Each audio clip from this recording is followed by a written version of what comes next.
In this guide, I'm going to show you guys how to fix Amazon Prime Video device limit reach problem. Let's get started. First, launch your Amazon Prime Video app or navigate to the official website of Prime Video, provide your credentials and log into your account.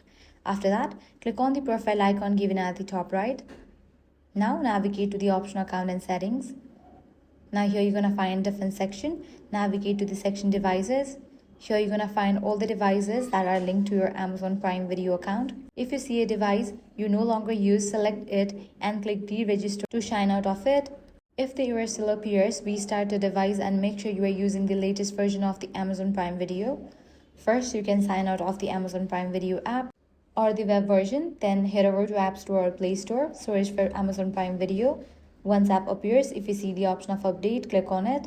If you are using browser, update the browser as well. Next up, you can completely delete Amazon Prime Video from your device and reinstall it. For that, press and hold on the app, select Remove App, click on Delete App, click on Delete. Head over to App Store or Play Store, search for Prime Video and download it. And that's it. By following these steps, your problem will be fixed. If this guide helped you out, do not forget to like, share and subscribe.